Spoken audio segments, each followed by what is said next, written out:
Welcome back to another FPL video and podcast. This will be my transfer plans for Gameweek 21, where I delve into my Gameweek 20 review and then discuss my possible moves for the future deadline. There could also be a team selection video in a couple of days' time. The same goes for updated versions of the best wildcard team and the transfer tips. If you want to see that content, then smash the like button and subscribe for new. Let's get this video to the 200 likes on YouTube and to keep on pushing towards new goals like 32,000 subscribers. Also, let me know down in the comment section below if you want to see those videos coming up. And on screen you can see the assistant manager chip price reveals, and I can also make a dedicated video in terms of chip strategy or the assistant manager chip in a couple of days time as well, if not before Gameweek 24 of course, as there is a lot to discuss for FPL and UCL fantasy over the coming weeks. Check all the links in the description below for my Twitter and Instagram, DylanRCM, the Discord server, FPL League Drafthound, as well as Spotify can also be found in the description. The same goes for Blue Sky. And just type in FPL Dylan or DylanRCM on any social media platform and you'll probably find me. But without further ado, let's jump straight into it. Keep your eyes peeled for the deadline stream on Tuesday for Gameweek 21. I'll try to do a reaction stream as well throughout the week and I'll keep you posted on that. And for UCL Fantasy, I always do deadline streams, so that will be coming your way in a couple of weeks' time, discussing rotation, injuries, and so much more. And we've got FA Cup action this weekend. But let's delve into my Gameweek 20 team review before discussing my transfer plans for the upcoming deadlines. It's the same old thing with David Raya. He's keeping clean sheets at the Emirates, but not so much in away matches, and that's a big concern, especially for the most expensive goalkeeper in the game. There's no denying that Sells and Pickford offer far better value, and if I was wildcarding right now, I'd rather invest in one of those goalkeepers instead. But Raya is still third in the overall list for me. You could argue that Alisson is slightly above because of the upcoming double game week, either in 24 or 25. And Liverpool have looked really strong all season, both away from home and also at Anfield. And I can't say the same thing about Arsenal because that's 9 consecutive games away from home in the Premier League without a clean sheet. My defence was woeful last week and it's even worse this time round, with Robinson blanking against Ipswich Town at home with a 1-pointer, conceding twice. And Ipswich Town have been in good form, to be fair, and Robinson has been great all season, so you can forgive him for this blip, but it's not really welcome, this 1-pointer, when you consider the other defenders in my starting 11. I had Vandenberg on my bench and he outscored my entire defensive line this week, including David Raya in goal, so it was a shocker for me in the defensive line. I doubled up on Arsenal once again and it hasn't really paid off in the last couple of weeks with those away matches against Brentford and Brighton. 4 points out of the 6 available, but they're scoring the goals there and not keeping the clean sheets. And to be fair, against Brighton, I just think Arsenal should have gone for the kill, secured the win. The penalty itself was contentious by Joao Pedro, who is now an injured out for Gameweek 21. But I just think Gabriel is still one of the best defenders in FPL. He is my favourite way of covering Arsenal defensively, but I'd rather trim it down and stick with one Arsenal defensive coverage, and that probably means selling Raya at some stage, maybe for Jordan Pickford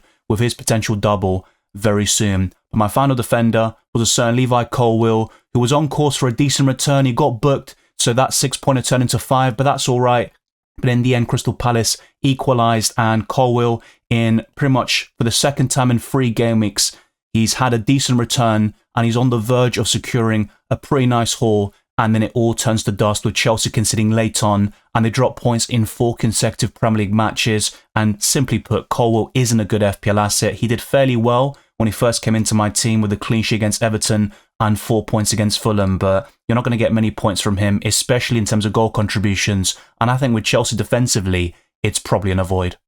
What saved me this week was the midfield, with only 1 blank in this position. Mohamed Salah scored late on. He had a pretty poor performance against Manchester United, but scored the penalty. Created a big chance for McAllister as well, but was anonymous beyond those 2 situations. And he still finds a way to get on the score sheet and make it 11 consecutive game weeks with a return. And when is he going to stop? Maybe against Nottingham Forest next week. That's one of the only teams he's blanked against this season, but he's averaging 11 points per game. He's going up in price every single week or so, and there's good reason for that. He is the best asset in the game, and that's why he's the most highly owned FPL asset in the game right now as well. My second midfielder, though, was a big disappointment, and I'm not surprised by it. Semenyo with a 3-pointer there against Everton. At least he got the clean sheet point, but whenever I start him, he's useless. When I have him on the bench, he gets a 10-pointer against City, scores against United, which, to be fair, it probably was a mistake of mine to bench him on that occasion. But I just think with Semenyo, he has such a headache. He is facing some teams he scored against in the reverse fixtures very soon, but they are tough games on paper, and I'd rather sell him and really bolster this midfield line, because Semenyo, you don't know what you're going to get from him, and Bournemouth have some terrible fixtures. Their main strikers are injured in Evanilson and Unal, as I'll cover in an updated transfer tips if you want to see that. But Semenyo really is the weak link of this position, and I should have kept Morgan Rogers back 6 or 7 weeks ago, really. I think that would have been a much better play than keeping Antoine Semenyo. My other midfielders, though, were incredible. Brian Mbeumo was the game changer for me with 19 points against Southampton, and one of my best decisions all season was keeping Mbeumo throughout the tough fixture run, and it hasn't ended yet. He's got Man City at home next, which I still class as a decent fixture for attackers, and then Liverpool at home, where he is benchable, but I think Mbeumo is a seven-figure option until the end of the season. The underlying stats, the penalty duties, the talismanic figure, the bonus points, all of that is in Mbeumo's arsenal, and I'd rather keep him in the long term and not really invest elsewhere. I think Gordon and Diaz, maybe even Bruno Fernandes, could rival Mbeumo as the third best midfielder in FPL right now. The clear top two would be Salah and Palmer, of course, but I think Mbeumo is also a step above the rest, which includes Anthony Gordon, who's well in form, and in an ideal world, you would have both Mbeumo and Gordon to really bolster that midfield and have a very strong and balanced structure, because I think having that consistency, good fixtures, and also backing good attacking teams is the play here for the next couple of months. My final midfielder was Cole Palmer. He got 10 points against Crystal Palace, despite making a mistake which led to the Eagles' goal. He got maximum bonus points, outscored Mohamed Salah. So those that went there for the captaincy, fair play. I did have him as my vice captain originally, then changed it to Isak. So a slight regret there, especially if that United vs Liverpool game was postponed in the end, which it wasn't, thankfully. And in the end, that is what we got with this midfield. 3 returns out of 4, the only disappointment being Semenyo. It was almost a full house in my forward line with Chris Wood scoring on Monday night, but I sold Joao Pedro to him, so I actually lost out on a point. If you see it that way, I probably would have benched Joao Pedro against Arsenal with my double up in that Gunners defence. But Chris Wood, I mean, what more can I say about him? My best pick since Gameweek 1. It's good to have him back in my FPL setup. I sold him when he faced Man United. He scored in that game, then blanked in a few matches, got that massive haul against Everton, and I thought, you know what, enough's enough. I want to bring him back in and invest more in Nottingham Forest, who have been right up there in the Premier League table all season. I'm still missing that defensive structure with Sells in goal, or one of Aina, Milenkovic, or possibly Nico Williams, who started 6 consecutive games for Forest in the Premier League, and he could offer great value at 4.3 million. My second option was none other than Alexander Isak, who also scored in the Carabao Cup semi-final against Arsenal with a man-of-the-match performance. He was the difference between both teams. I think if Isak was playing in that Arsenal team, Arsenal probably end up winning 3 or 4-0. They had so many chances in that game, and Newcastle were clinical. They're the most informed team in England right now, and they've got a great chance of reaching the Carabao Cup final and perhaps having another nice cup run in the FA Cup and doing very well in the Premier League. They've got a great chance as well to finish in the top 4. My final forward was Nicholas Jackson, one of my biggest disappointments in the last month or two, and he just hasn't really done it for me. I think it's quite clear that Isak is levels above in FPL. It was quite close at some stage, but that is no longer the case, especially given recent form. And Chelsea need to get back on track fairly soon, otherwise they're in danger of missing out on Champions League qualification. Ultimately, I got 70 points in Gameweek 20, and I got a green arrow to 459k, but it was a very small green arrow. It wasn't as significant as I would have wanted. With the captaincy, maybe a slight missed opportunity not going for Palmer, but it's only a difference of 3 points. Keeping Mbeumo was fine, but it was my defensive line that really let me down. Having one decent return there would have really pushed me up the ranks and possibly into around 300k. And having Van den Berg on my bench was a bit frustrating. He was facing Southampton, but I thought Brentford would concede as they had the second worst away record going into Gameweek 20, but in the end a 5-0 victory for them. And if you had Mbeumo, Wissa and Van den Berg in your 11, you would have had some very healthy returns this week. But that really settles it for the previous deadline. It's all done and in the past. Let's look ahead to Gameweek 21, where once again I've got one free transfer, but I am planning, or at least looking to take a -4 hit. I could sell Ismaila Sarr to Anthony Gordon directly for free, but I am looking at a different avenue here to keep Ismaila Sarr, who I think could do fairly well in the next couple of game weeks, although I have a slight regret about signing him in the first place, as I'll discuss in the next section.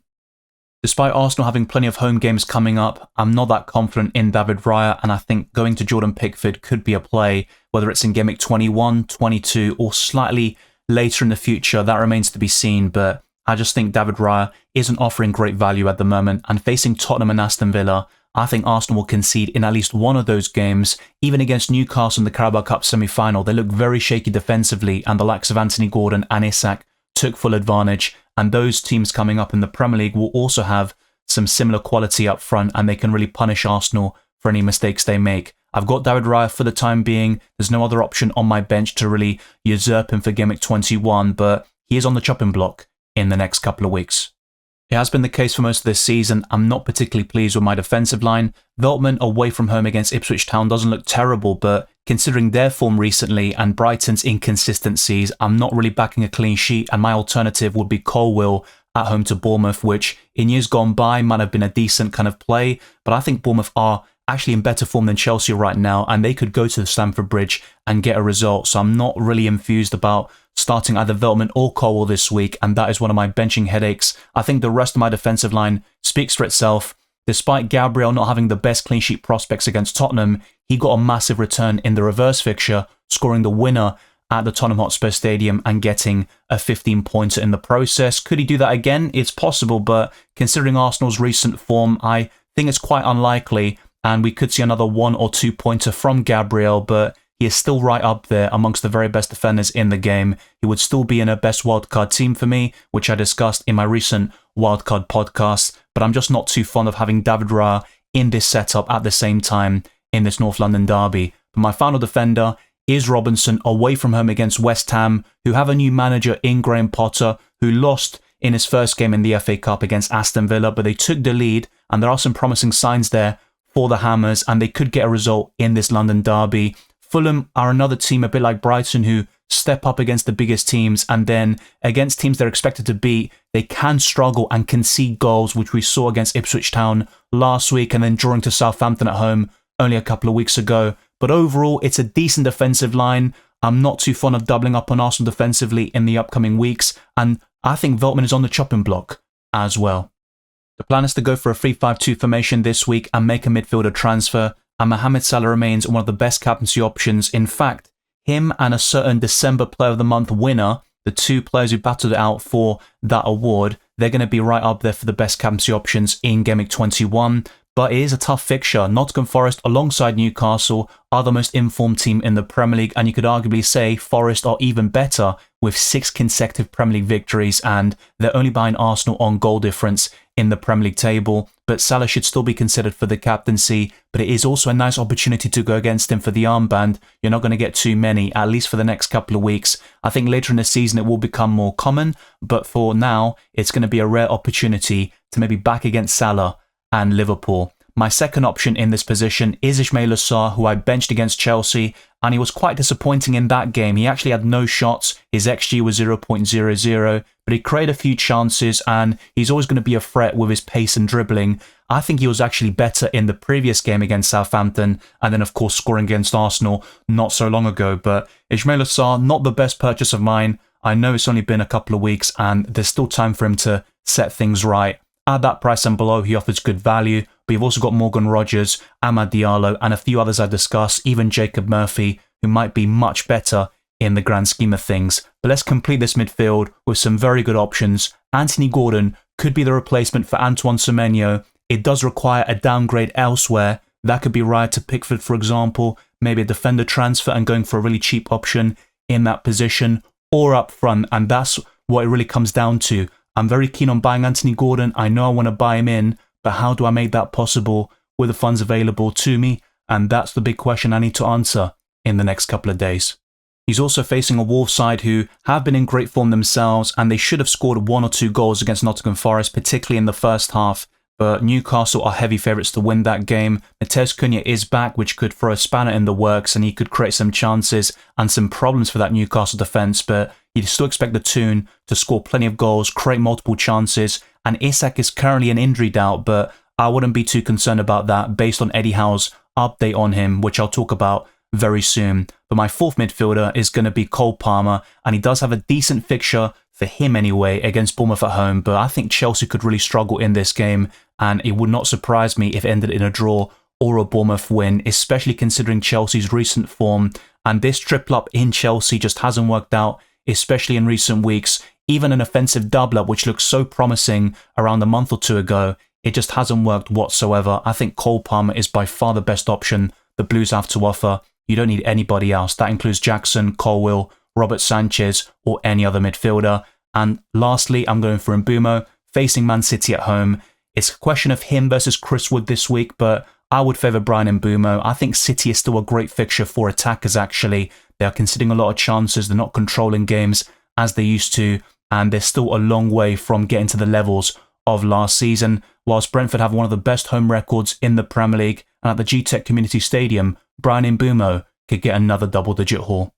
My current thinking is to downgrade Nicholas Jackson to fund Anthony Gordon in the midfield, and Matheus Cunha is still one of my favourite forwards in the long term. The short-term fixtures aren't great, I'm not going to deny that, and in fact, they're actually pretty terrible, but I think he's a more consistent option than Mateta, Gakpo, and he's got the bonus points potential to make any sort of return. A goal, even an assist, can turn into 6, 7, 8, possibly even 9 points from the get-go, and he's done it before. At the beginning of this season, when Wolves had the worst fixtures of any Premier League team, Cunha was still churning out the results with goals and assists on a very consistent basis. So my plan is to buy Cunha in eventually. I could maybe go for a placeholder in Mateta or Gakpo, but I'm not that enthused by either option. I think Mateta's a nice differential, by the way, but I'm less keen on him because I've got Ismaila Sarr already in my setup, and if I wanted to buy Daniel Munoz at the back as well, a Crystal Palace triple-up is just not advisable. I did something similar with Chelsea and also with Newcastle at the beginning of this season, and it just didn't work out.